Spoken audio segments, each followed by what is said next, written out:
grande richiesta. Allora io, come vi ho detto, sono venuto qua non per fare il corso, ma per portare mia accompagnare. moglie. Non ci credo. Alla conferenza cosa ti ho detto? Il corso lo deve fare mia moglie, ma vengo anch'io, l'accompagno e lo faccio anch'io, perché in questi ultimi 7-8 anni ho cambiato abbastanza della mia vita, cioè diciamo ho abbandonato un po' una parte di quello che facevo e siccome i tempi cambiano voglio cambiare e stare con i tempi. Tua moglie è preoccupata per quello No, No, diversi sono corsi, abituata. mi sono laureato, tutta una serie di cose perché Da grande. da grande, mi sono laureato 5 anni fa e le cose stanno cambiando, o ti cambi e segui anche tu oppure stai indietro con i tempi e non ce la stai più. O ti formi o ti fermi. Esatto. E quindi ogni volta che c'è un corso o qualcosa, se mi interessa, cerco di partecipare e via.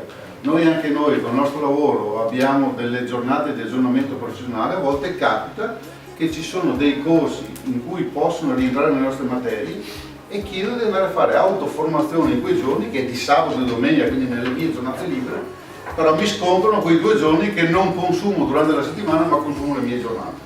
Però per fare autoformazione mi sento meglio, insomma, più realizzato su tante cose, faccio qualsiasi cosa che faccio, mi trovo meglio a farla prima, sono molto più pratico su qualsiasi cosa.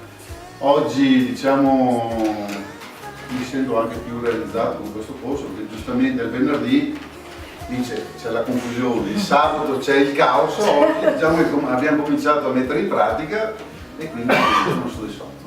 Grazie.